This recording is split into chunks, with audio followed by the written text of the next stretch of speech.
देखिए स्टूडेंट्स, आज अपन पढ़ेंगे वॉइस। क्या पढ़ेंगे बेटा? वॉइस। वॉइस पढ़ेंगे। वॉइस की स्पेलिंग आपको क्लियर होनी चाहिए। VOICE voice. वॉइस को हिंदी में क्या कहते हैं अपन? वाच्य। क्या कहते हैं? वाच्य। वॉइस को हम वाच्य कहते हैं। अब आप ध्यान से सुनिए। देखिए वॉइस टू काइंड्स के होते हैं। वॉइस कितने काइंड्स के होते हैं? Two kinds. वॉइस दो प्रकार के होते हैं। पहले वॉइस का नाम क्या होता है? Active voice. Active voice. Second one is passive passive voice. Voice.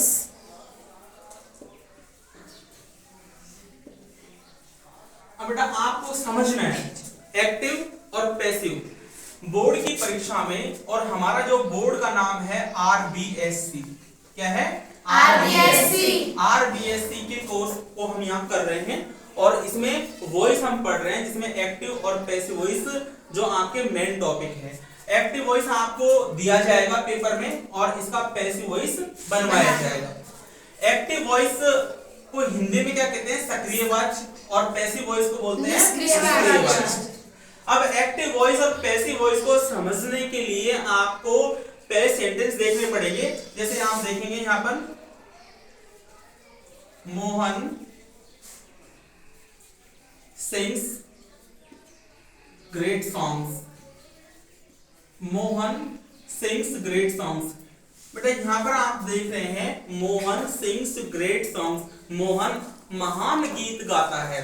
ठीक है, तो यहां पर इस सिंग्स का मतलब होता है गाता है। जो मोहन गाता है, यहाँ पर गाने का जो काम है वो कौन कर रहा है? मोहन कर रहा है। आप ये देख रहे हैं जो वर्ब होती है, जो काम होता है वो वर्ब होती है। वर्ब को करने वाला जो डूअर होता है, वर्ब को करने वाले को डूअर कहते हैं। डूअर को हम सब्जेक्ट भी कहते हैं। तो यहाँ पर एक्टिव कौन है? यहाँ पर बेटा एक्टिव कौन है? सब्जेक्ट है। एक्टिव वॉइस में बेटा सब्जेक्ट एक्टिव होता है। एक्टिव वॉइस में कौन एक्टिव होता है? सब्जेक्ट। अब पैसिव वॉइस में क्या होता है? बोर्ड की परीक्षा में मैंने आपको पहले भी बता दिया है, एक्टिव वॉइस दिया जाएगा और पैसिव वॉइस बनवाया जाएगा। अब आप देखेंगे उदाहरण के तौर पर हम पैसिव वॉइस में कैसे लिखेंगे इसको। पैसिव वॉइस में लिखने का तरीका है बेटा, सबसे पहले हम लिखेंगे इसमें song, great songs. First letter capital लिखेंगे, great songs are sung by Mohan. इसमें देखिए ये पैसिव वॉइस है। अभी ये वाला एक्टिव वॉइस था, ये पैसिव वॉइस है। अब पैसिव वॉइस में अब मोहन क्या हो जाता है? ऑब्जेक्ट के स्थान पर चला जाता है। ऑब्जेक्ट के स्थान पर जाने का मतलब ये पैसिव हो गया। अब इसका डायरेक्ट कोई लेना देना नहीं है। समझ में आ गई ना? एक्टिव वॉइस का जब डायरेक्ट कोई लेना देना नहीं होता है, जब कोई प्रत्यक्ष संबंध नहीं होता है, तो ऐसी स्थिति में वो पैसिव कहलाता है। अब ये चीज आपको समझ में आ गई। अब एक्टिव वॉइस क्या है, पैसिव वॉइस क्या है? एक्टिव वॉइस का मतलब सक्रिय वाच्य, पैसिव वॉइस का मतलब निष्क्रिय वाच्य। एक्टिव वॉइस में सब्जेक्ट प्रधान होता है, जबकि पैसिव वॉइस में ऑब्जेक्ट प्रधान होता है। क्योंकि इसमें ऑब्जेक्ट को सबसे पहले लगाया जाता है, इसलिए इसको हम ऑब्जेक्ट प्रधान भी बोलते हैं। ये कौन सा प्रधान हो गया? सब्जेक्ट प्रधान, क्योंकि इसमें सब्जेक्ट एक्टिव होता है। पैसिव वॉइस में एक्टिव कौन हो जाता है? ऑब्जेक्ट एक्टिव हो जाता है। बात समझ में आ गई ना? तो इसलिए आप इसको, ये कर्तावाच्य है और ये कर्मवाच्य। ये कर्तावाच्य बोलते हैं इसको, और इसको कर्मवाच्य बोलते हैं। यहाँ तक सबको क्लियर है? अब बेटा आपके सामने ये प्रश्न आ रहा होगा कि आखिर हम एक्टिव वॉइस को पैसिव वॉइस में बदलेंगे कैसे। ज्यादातर क्या कि हमको समझ में नहीं आता है, तो हम उसको ब्लैंक छोड़ के आ जाते हैं, और ब्लैंक में कुछ भी मार्क्स नहीं मिलते हैं। ब्लैंक में मिलते हैं कि कोई मार्क्स नहीं मिलते हैं। गलत में मार्क्स मिलते हैं क्या? नहीं मिलते हैं। इसलिए हमको सही तरीके से वॉइस समझने के लिए हमें जो नियम लिखाए जाते हैं उनका पालन करना पड़ेगा। जैसे मैं यहां पर लिखता हूं एक्टिव वॉइस। एक्टिव वॉइस को पैसिव में बदलने के नियम। एक्टिव को पैसिव में बदलने के नियम। अब बेटा एक्टिव वॉइस को आप पैसिव वॉइस में बदल रहे हैं, तो उसके नियम क्या क्या होने चाहिए? वो पहले नंबर का है नंबर 1। नंबर 1 पर है एक्टिव वॉइस में। एक्टिव वॉइस में हमें एकदम सही एकदम सही SVO ढूंढने हैं, SVO ढूंढने हैं। S का मतलब सब्जेक्ट होता है, V का मतलब वर्ब होता है, O का मतलब ऑब्जेक्ट। Subject verb object. ध्यान देना, एक्टिव वॉइस को पैसिव वॉइस में बदलने की जो प्रथम सीढ़ी होती है वो सब्जेक्ट वर्ब ऑब्जेक्ट को ढूंढने की है। सब्जेक्ट वर्ब ऑब्जेक्ट यदि आपने सही तरीके से ढूंढ लिए तो पैसिव वॉइस आपका एकदम सही तरीके से ही बनेगा। इसके बाद में बेटा एक स्ट्रक्चर या फॉर्मूला जो मैंने आपको बताने जा रहा हूं, ये एकदम स्वरचित है, क्योंकि आपको पता है कि जो ग्रामर के अलग अलग किताबों में विभिन्न प्रकार के नियम दिए हैं वो काफी लंबे पड़ते हैं और समझने में भी थोड़ी कॉम्प्लिकेटेड होते हैं, जटिल होते हैं। तो देखिए किस तरीके से मैंने स्ट्रक्चर बनाया है, आप ध्यान से देखेंगे वो समझ में भी आ जाएगा। देखिए बेटा, ऑब्जेक्ट को उठाना है, ठीक है, ऑब्जेक्ट को उठाना है, किसके स्थान पर लगाना है? सब्जेक्ट पर। इसके बाद में आपको हेल्पिंग वर्ब का प्रयोग करना है। इसके हेल्पिंग वर्ब का प्रयोग हमें पैसिव वॉइस के सब्जेक्ट के अनुसार करना है। इसके बाद में एमवी का मतलब मेन वर्ब की थर्ड फॉर्म लगानी है। इसके बाद में आपको बाय लगाना है। फिर आपको सब्जेक्ट को ऑब्जेक्ट के स्थान पर लगाना है। O4 का मतलब होता है अदर और W का मतलब होता है वर्ड। अदर वर्ड के लिए मैंने OW का यूज किया है। तो इस तरीके से बेटा ध्यान देना, ये अपने आप में बहुत ही महत्वपूर्ण स्ट्रक्चर है। बेटा फिर समझ लो इसको, ऑब्जेक्ट को उठाना है, सब्जेक्ट के स्थान पर लगाना है, हेल्पिंग वर्ब का प्रयोग पैसिव वॉइस के सब्जेक्ट के अनुसार करना है, वर्ब की हमेशा थर्ड फॉर्म का प्रयोग करना है, बाय लगाना है, सब्जेक्ट को ऑब्जेक्ट के स्थान पर लगाना है और OW अदर वर्ड, लास्ट में आपको फुल स्टॉप लगाना है। अब तो बात समझ में आ गई ना आपको। अब इसको समझने के लिए एक एग्जांपल मैं आपको यहां पर दे रहा हूं। देखिए एग्जांपल में, देखिए मैंने लिखा है इसमें Ramesh teaches many students at home। ध्यान से आप देखना है बेटा, मैंने सेंटेंस लिखा है Ramesh teaches many students at home. Ramesh घर पर बहुत से बच्चे पढ़ाता है, बहुत से बच्चों को पढ़ाता है। यहाँ पर अब देखना क्या है, देखिए मैंने आपको पहले लिख दिया है, एक्टिव वॉइस को पैसिव वॉइस में बदलने के नियम बड़े ही महत्वपूर्ण होते हैं। इनको आप सावधानी से यदि आप इनका पालन करेंगे, फॉलो करेंगे तो आपका बन जाएगा। एक्टिव वॉइस में ए का मतलब एक्टिव है वॉइस, एक्टिव वॉइस में हमें एकदम सही सब्जेक्ट वर्ब ऑब्जेक्ट छांटने हैं या ढूंढने हैं। बेटा सबसे पहले आप वर्ब ढूंढे, इसमें काम किसका हो रहा है आप तो देख लो, सेंटेंस में जो वर्ब हो रहा है वो वर्ब जो हो रहा है वही अपने आप में वर्ब होती है। तो यहाँ पर वर्ब कौन सा है? टीचेज, पढ़ाने का, टीचेज। तो ये बेटा पढ़ाने का काम है, तो ये अपने आप में क्या हो जाएगी? V for verb. अब इसको वर्ब को करने वाला कौन है? रमेश। तो ये बेटा जो वर्ब को करने वाला है या वर्ब को परफॉर्म करने वाला है या जो क्रिया को संपन्न करने वाला है वो अपने आप में क्या हो जाएगा? सब्जेक्ट। ठीक है। अब देखो रमेश टीचर, रमेश पढ़ाता है किसको पढ़ाता है? Many students. अब बेटा इसमें पूरा का पूरा ये कंप्लीट मैनी स्टूडेंट्स, ये अपने आप में क्या हो जाएगा? ऑब्जेक्ट। और बाकी का क्या हो जाएगा? Other word. अब according to this structure you have to follow each and every step and your active voice to passive voice will be absolutely right. कैसे बनेगा राइट? देखिए अब इसका हम बना रहे हैं पैसिव वॉइस। अब पैसिव वॉइस बनाएंगे, सबसे पहले क्या करेंगे?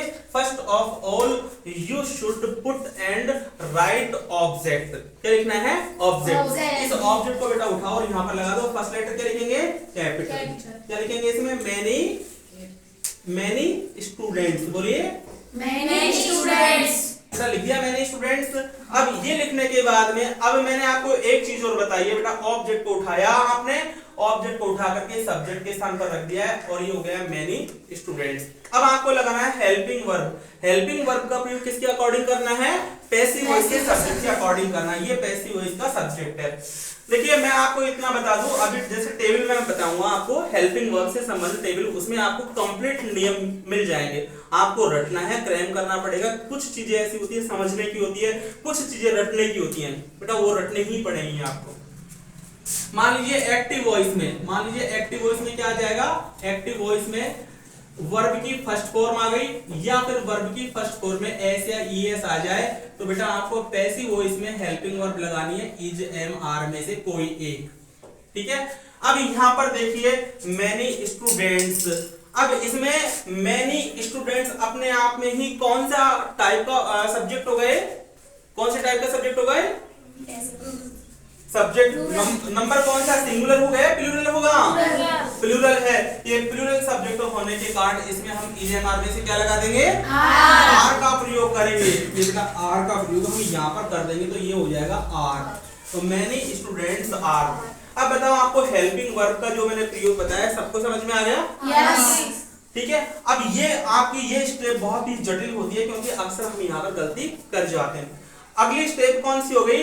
Main verb. मेन वर्ब कौन सी है? वर्ब कह दो या मेन वर्ब कह दो, एक ही बात होती है, डिफरेंट नहीं होती है। ये वर्ब है टीच।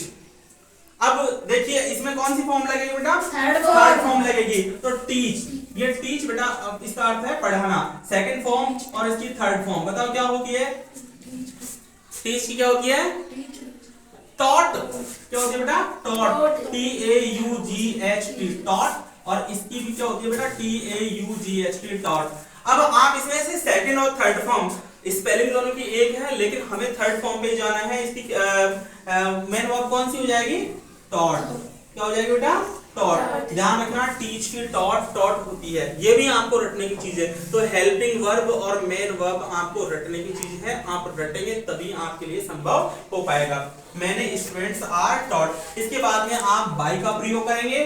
बाय के बाद में सब्जेक्ट को देखो, ऑब्जेक्ट को सब्जेक्ट को उठा करके आप किसके स्थान पर रख दोगे? ऑब्जेक्ट के स्थान पर। अब देखो ये रमेश जो है ये सब्जेक्ट है, इसको उठाएंगे ऑब्जेक्ट के स्थान पर ले जाएंगे। बेटा नाम हमेशा नाम ही रहता है, नाम हमेशा नाम के रूप में लिखा जाता है, उसमें कोई परिवर्तन नहीं किया जाता है। ठीक है, यदि इसकी जगह कोई प्रोनाउन होता तो हम उसमें चेंज कर देते। इसके बाद में अब देखिए ये इसे आप मैच कीजिए क्योंकि स्ट्रक्चर अपने आप एक मेंटर होता है, एक ग्रुप होता है। आप ऑब्जेक्ट को सब्जेक्ट के स्थान पर रख दिया, ये देखो ऑब्जेक्ट को उठाया सब्जेक्ट के स्थान पर रख दिया, हेल्पिंग वर्ब का प्रयोग पैसिव वॉइस के अनुसार कर दिया है। ठीक है, मेन वर्ब की थर्ड फॉर्म का प्रयोग कर दिया है, बाय भी लगा दिया है और सब्जेक्ट को उठाया ऑब्जेक्ट के स्थान पर लगा दिया, ये सब्जेक्ट को उठाकर ऑब्जेक्ट के स्थान पर लगा दिया। इसके बाद में देखिए क्या आएगा लास्ट में? Other word. अदर वर्ड क्या है यहाँ पर? At home. तो यहाँ पर मैंने एट होम का प्रयोग कर दिया। लास्ट में आपको बेटा फुल स्टॉप लगाना है। इस तरीके से आपको मैंने एग्जांपल दिया। एग्जांपल सबको क्लियर हो गया? यस। Very good. अब बेटा एक चीज और देखें आप, नियमों में कुछ चीजें और होती हैं। वैसे तो ये दो नियम अपने आप में बहुत ही सक्षम होते हैं, इसके अलावा कुछ ऐसे नियम भी होते हैं जो आपको याद होने चाहिए, वो लिखे हुए होने चाहिए।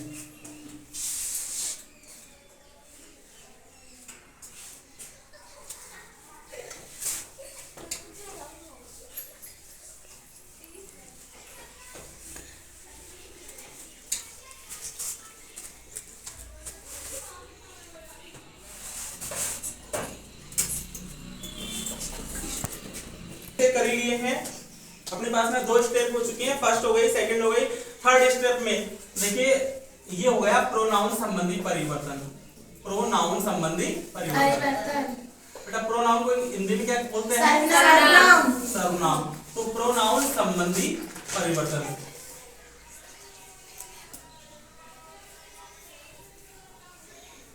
प्रोनाउन संबंधी परिवर्तन ये भी बहुत ही महत्वपूर्ण है क्योंकि इसमें भी अक्सर विद्यार्थी गलती करते हैं। गलती तो बिल्कुल ही नहीं होनी चाहिए, थोड़ी सी भी गलती के लिए आपके मार्क्स काट दिए जाते हैं। अब देखिए मैं इसकी एक टेबल बनाता हूँ। ये हो गया एक्टिव वॉइस और ये हो गया बेटा पैसिव वॉइस। मान लीजिए आई आ गया, सब्जेक्ट के स्थान पर क्या आ गया? आई। बेटा एक्टिव का मतलब ये सब्जेक्टिव केस होता है। एक्टिव का मतलब क्या होता है? Subjective case. बेटा सब्जेक्टिव केस को हम नॉमिनेटिव केस के नाम से भी जानते हैं। और पैसिव वॉइस का मतलब हो गया ऑब्जेक्टिव केस। कौन सा केस हो गया? Objective case. अब एक्टिव वॉइस में मान लीजिए सब्जेक्ट आई है तो इसको ऑब्जेक्ट के स्थान पर ले जाएंगे तो क्या बन जाएगा? ये मी।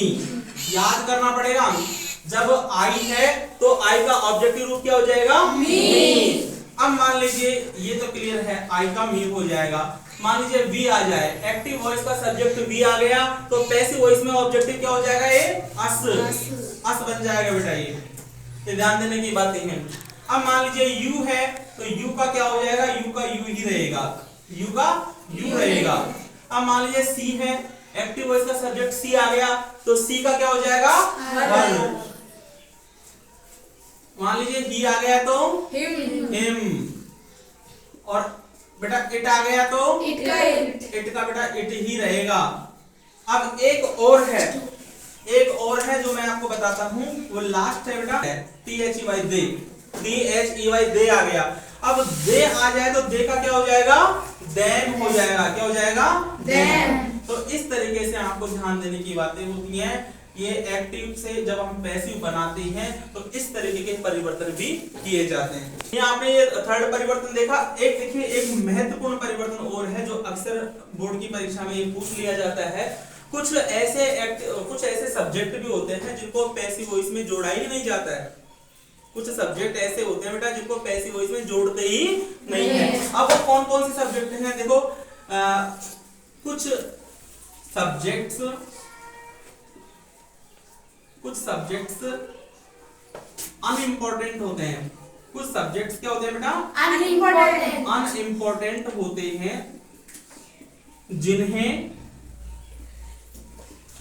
जिन्हें पैसिव में बाय लगाकर कनेक्ट करने की जरूरत नहीं है, कनेक्ट करने की जरूरत नहीं है। अब वो कौन कौन से ऐसे सब्जेक्ट हैं जिनको हम पैसिव वॉइस में बाय लगाकर जोड़ते ही नहीं है, आप ध्यान से पढ़ेंगे सब लोग। देखिए नंबर 1 एक तो है बेटा समवन, कौन सा है, someone, दूसरा है somebody, दूसरा कौन सा है, somebody, someone somebody, someone somebody, everyone everybody, everyone everybody, no one nobody, one people police। बेटा ये ऐसे खास सब्जेक्ट होते हैं, ठीक है। यदि ये एक्टिव वॉइस में प्रथम स्थान पर आ जाते हैं, यदि ये एक्टिव वॉइस में प्रथम स्थान पर यानी सब्जेक्ट या नॉमिनेटिव केस में आ जाते हैं तो पैसिव वॉइस में जोड़ने की कतई जरूरत नहीं है। जोड़ दिया तो गलत हो जाएगा। वैसे कुछ लोग गलत मान लेते हैं, कुछ नहीं भी मानते हैं, ठीक है। देखो आगे देखो, मैं एक आपको एग्जांपल दे रहा हूं एक्टिव वॉइस का, ध्यान से देखना बेटा। someone calls me, someone calls me at night। बेटा यहां ध्यान दें, आपको ध्यान देने की जरूरत है। someone calls me at night। अब इसमें भी आपको क्या करना है, वही सबसे पहले क्या करना है, ये एक्टिव वॉइस है तो क्या करना पड़ेगा, क्या करना पड़ेगा बेटा, सबसे पहले हमको भाई एक्टिव वॉइस को पैसिव वॉइस में बदलने का सबसे पहला स्टेप कौन सा होगा, सब्जेक्ट ऑब्जेक्ट और वर्ब। हाँ, सब्जेक्ट वर्ब ऑब्जेक्ट ढूंढने हैं। अब इसमें काम किसका हो रहा है, कॉल करने का, ये वर्ब है। अब इसको कॉल कौन कर रहा है, समवन कर रहा है, ये सब्जेक्ट हो जाएगा। अब ऑब्जेक्ट क्या है इसमें, मी। अब देखिए बाकी का क्या हो जाएगा, अदर हो जाएगा। अब आप ध्यान दें क्योंकि मैंने आपको पहले ही स्ट्रक्चर में ये अच्छी तरीके से बता दिया कि बेटा ऑब्जेक्ट को सब्जेक्ट के स्थान पर रखना है। ध्यान से देखो, बहुत बड़ी चीज आपके सामने आ रही है। ये कौन सा रूप है बेटा, ऑब्जेक्टिव ओ लगा रखे ना, भाई ऑब्जेक्टिव रूप है। जब ऑब्जेक्ट को जब सब्जेक्ट के स्थान पर लाएंगे तो इसका रूप कैसा होना चाहिए, सब्जेक्टिव होना चाहिए ना। अब देखो ये मी है, अब मी का सब्जेक्टिव क्या हो जाएगा, आई। तो बेटा यहाँ पर क्या लिखना है, पैसिव वॉइस में आपको आई लिखना है। यदि आपने इसको मी का मी लिख दिया तो वो गलत हो जाएगा। ये बात समझ गए आप, दोनों ही तरीके आएगा। देखो मी आने पर आई हो जाएगा, आई आ जाएगा तो मी कर देना उसको। बात समझ में आ गई ना, यस। ये आई लिख दिया। अब मैंने आपको एक चीज और बताई थी, यदि बेटा वर्ब की फर्स्ट फॉर्म या वर्ब की फर्स्ट फॉर्म में एस या एस लग जाता है तो आपको हेल्पिंग वर्ब में क्या लगाना है, इजेएमआर। क्या लगाना है बेटा, इजेएमआर। अब यहाँ बताओ यहाँ पर किसका प्रयोग होगा, आर का। यहाँ पर किसका प्रयोग होगा, आर का। आई है यहाँ पर, एम का। जबकि मैं आपको पहले ही बता चुका हूं कि एम का प्रयोग सिर्फ और सिर्फ आई के साथ होता है, ठीक है। तो आई के साथ हमेशा बेटा हेल्पिंग वर्ब एम ही लगती है। तो आई एम क्या हो जाएगा बेटा, आई एम हो गया। देखो आपको क्लियर है ना, मैंने अभी आपको लिखाया था ऑब्जेक्ट को सब्जेक्ट के स्थान पर हेल्पिंग वर्ब का प्रयोग बेटा पैसिव वॉइस के अनुसार मेन वर्ब की आपको थर्ड फॉर्म लगानी है, बाय का प्रयोग करना है, सब्जेक्ट को ऑब्जेक्ट के स्थान पर प्लस अदर वर्ड, यही फॉर्मूला था ना। अब इस फॉर्मूले के अकॉर्डिंग आपने देखो ये ऑब्जेक्ट को सब्जेक्ट के स्थान पर लगा दिया, हेल्पिंग वर्ब का प्रयोग कर दिया, वर्ब की थर्ड फॉर्म। अब आया कॉल, बेटा कॉल की थर्ड फॉर्म क्या हो जाएगी, देखो CALL। देखो ज्यादातर वर्ब ऐसी होती हैं जिसमें डी और ईडी लगाने से वो सेकंड और थर्ड फॉर्म बन जाती हैं। तो इसमें ईडी लग जाएगा तो ये ईडी लगते ही ये कॉल्ड हो जाएगा। ये वर्ब की सेकंड फॉर्म भी है और थर्ड फॉर्म भी है। तो बेटा क्या हो जाएगा, कॉल्ड। क्या हो जाएगा, कॉल्ड। तो आई एम कोल्ड क्या हो जाएगा, आई एम कोल्ड। अब देखिए इसमें आपने पहली स्टेप, सेकंड स्टेप और इसके बाद में थर्ड स्टेप कर दी। अब क्या लगाना है, बाय। Very good. अब बाय लगाना है। इसके बाद में क्या कर रहा है, सब्जेक्ट को ऑब्जेक्ट के स्थान पर, सब्जेक्ट को ऑब्जेक्ट के स्थान पर क्या लगा दिया बेटा, संबंध। लास्ट में क्या लगा दिया, एट नाइट। अब ध्यान देना, अब ये आपने बना दिया बेटा, वैसे गलत तो नहीं है, लेकिन मैंने आपको पहले ऊपर ही क्या लिख दिया, कुछ सब्जेक्ट्स अनइम्पोर्टेंट होते हैं जिनको पैसिव वॉइस में बाय लगाकर जोड़ने की जरूरत तो नहीं है, इसलिए आपको ये लगाने की जरूरत नहीं है। ये नहीं लिखोगे ना तो बहुत ही अच्छा रहेगा। इसका मतलब है कि आप बहुत अच्छे स्टूडेंट हैं, आपको नियमों का पता है। और ये क्या बन जाएगा बेटा, ये बन जाएगा I am cold at night. क्या बन जाएगा ये, I am cold at night. At night. जितने भी अच्छी परीक्षाएं होती है ना, बड़ी बड़ी परीक्षाएं होती हैं जो गवर्नमेंट जॉब के लिए, उसमें बेटा ये इस तरीके से जोड़ा हुआ नहीं रहता है। आप लोग तो अभी लर्नर हैं, अभी 10th क्लास के स्टूडेंट हैं, आप सीख रहे हैं, ठीक है। तो इस तरीके से आप धीरे धीरे सीखेंगे, आप इसको जोड़ना जरूर सीख लो, ठीक है। तो ये आप ये याद करेंगे ना, someone, somebody, everyone, everybody, no one, nobody, one, people, police, इनको जोड़ते नहीं है, इनको नहीं जोड़ते हैं और आपको पूरे अंक मिलेंगे। इसलिए आप जोड़ने की भूल मत करना। आप हो सकता है कि शुरुआत में आप जोड़ दें, लेकिन गलत भी नहीं होगा, गलत भी नहीं होगा, लेकिन आप जोड़ना थोड़ा तरीके से ही। स्टूडेंट्स आप देखेंगे हेल्पिंग वर्ब से संबंधित, हेल्पिंग वर्ब से संबंधित टेबल। बेटा अब इसको आपने सीख लिया ना, हेल्पिंग वर्ब से संबंधित टेबल को यदि आपने सीख लिया तो समझ लीजिए आपकी बहुत सारी जो बीमारियां हैं ना दिमाग की, वो दूर हो जाएगी, क्योंकि ये इसी में सबसे ज्यादा हमको प्रॉब्लम आती है। देखिए ये है एक्टिव वॉइस और इधर से ये क्या है बेटा, पैसिव वॉइस। एक्टिव वॉइस हो गया और ये हो गया बेटा पैसिव वॉइस। अब आपको मैं ना थोड़ा सा रेफरेंस यहां और बता दूंगा टेंस कौन सा होता है, क्योंकि आपको पता है कि हमारे पास में टोटल हमारी इंग्लिश ग्रामर में 12 टेंस होते हैं। कितने टेंस होते हैं बेटा, 12 टेंस होते हैं। 12 टेंसेस होते हैं हमारी इंग्लिश ग्रामर में। उस ग्रामर में से कितने के हमारे पैसिव वॉइस बनते हैं वो आप इस टेबल के जरिए समझ लोगे।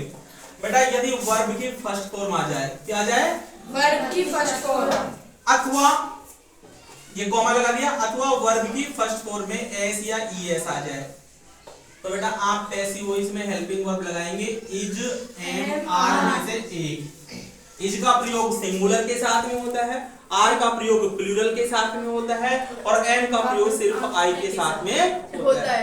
ये बिल्कुल क्लियर हो गया सबको। अब मान लीजिए इसके अलावा मान लीजिए आपके सब्जेक्ट, मान लीजिए सेंटेंस में एक्टिव वॉइस में डू डज में से एक आ गई helping verb plus not plus verb की फर्स्ट फॉर्म, ये आ गई आपके पास में, ये आ गए सेंटेंस में एक्टिव वॉइस में do does plus not plus verb की फर्स्ट फॉर्म दे रखी है। ऐसी स्थिति में आप क्या करोगे बेटा, उसको डू डज को भी आप हेल्पिंग वर्ब इसके स्थान पर लगा देंगे इजेएमआर में से एक, ठीक है।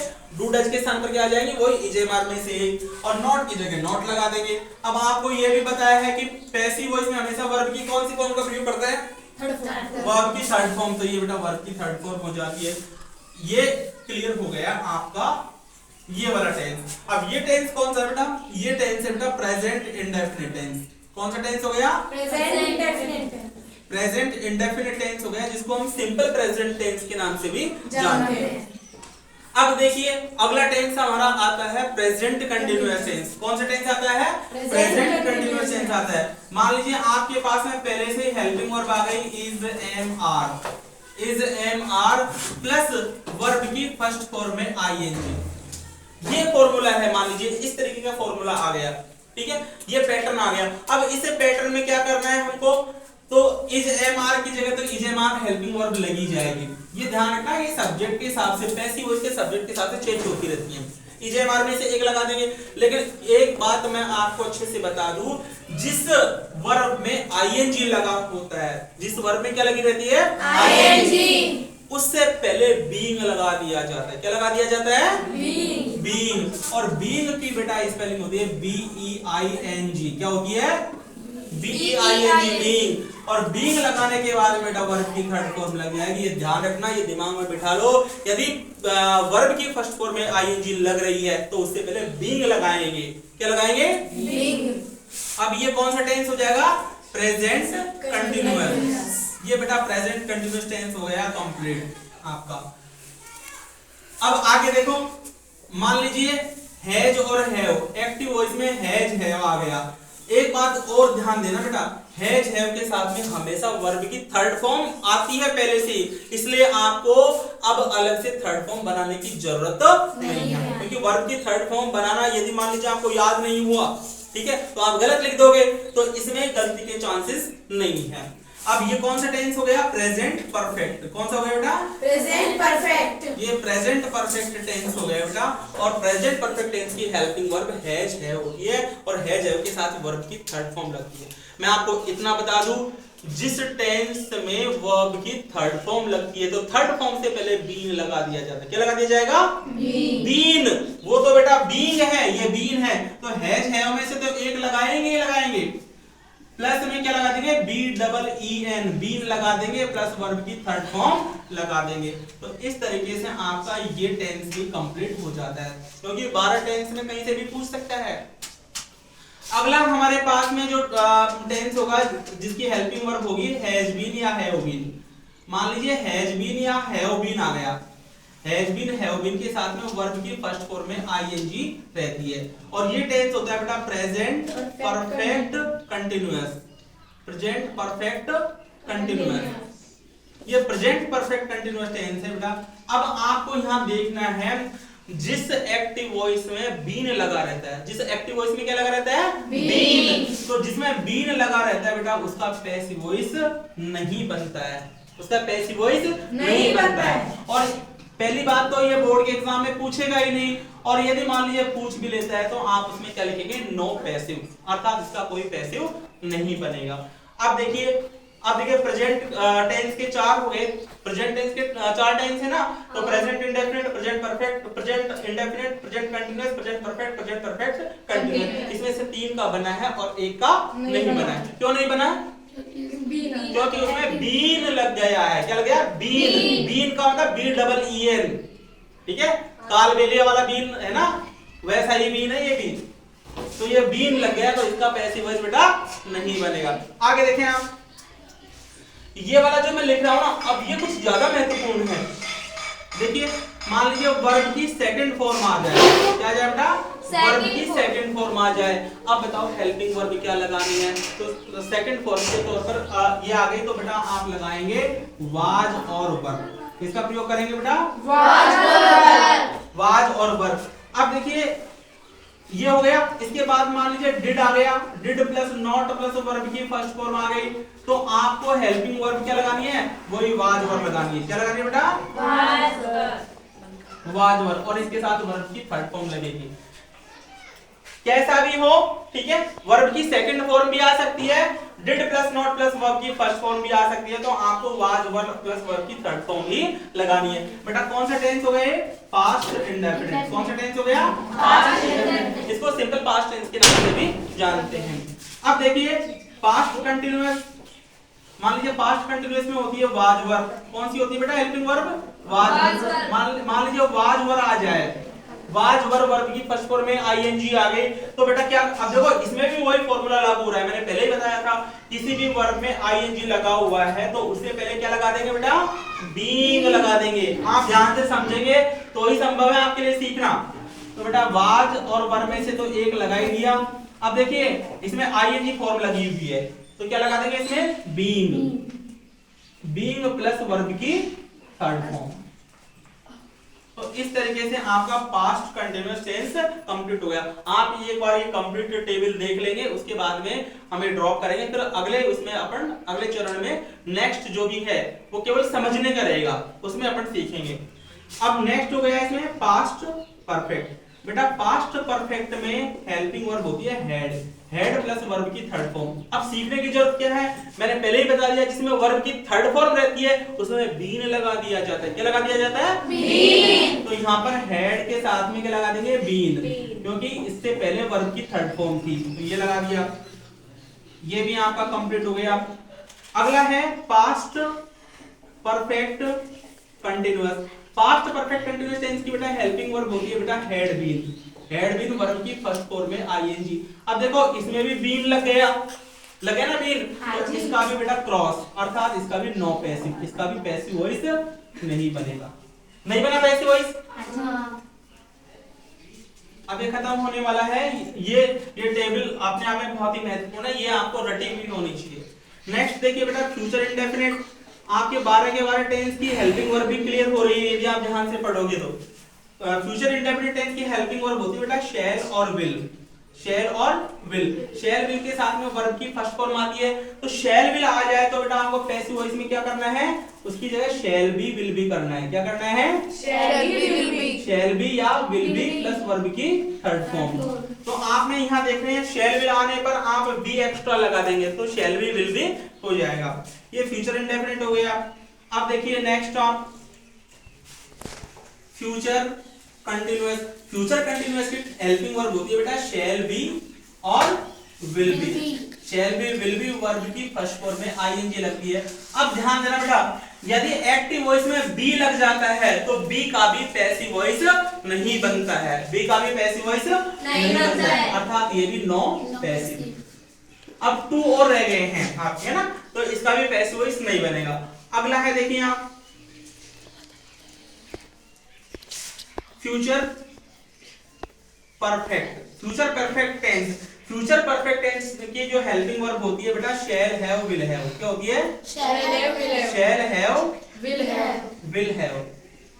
Shall have will have plus verb की थर्ड फॉर्म।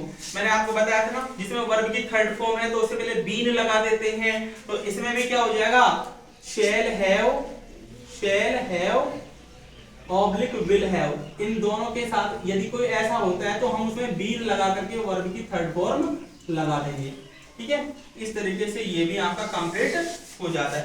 लास्ट जो है वो फ्यूचर परफेक्ट और कंटीन्यूअस टेंस है बेटा, इसकी हेल्पिंग वर्ब क्या होती है, शैल हैव बीन। क्या होती है बेटा, शैल हैव बीन और will have been, shall have been और विल हैव बीन। तो देखो इसमें भी बीन लग गया है तो इसका भी बेटा पैसिव वॉइस नहीं बनेगा, नो पैसिव। तो इस तरीके से स्टूडेंट्स आपने देखा है, यहाँ पर हमने देखा 1 2 3 और 4 टेंसेस का पैसिव वॉइस बिल्कुल नहीं बनेगा। ध्यान देना, मैं आपको फिर एक बार बता दूं, जिस यदि एक्टिव वॉइस में बी अथवा बीन लगा हुआ है हेल्पिंग वर्ब में तो उसका पैसिव वॉइस कभी भी नहीं बनेगा, उसको आपको नो पैसिव लिखना है। और ये आपका इस तरीके से आप वीडियो के माध्यम से इसको बार-बार दोहरा करके और आप इसको कंप्लीट कर सकते हैं, अपने दिमाग में बिठा सकते हैं। और मेरा जो वीडियो है NR इंग्लिश के नाम से आपको मिलेगा और बार-बार आपको रिवर्स करके और इसे समझना है, देखना है। अगले वीडियो में आपको फिर मिलेंगे जब ये अपना जो एक्टिव वॉइस है वो कंप्लीट हो जाएगा। आप वीडियो को लाइक और सब्सक्राइब करना नहीं भूलें। धन्यवाद।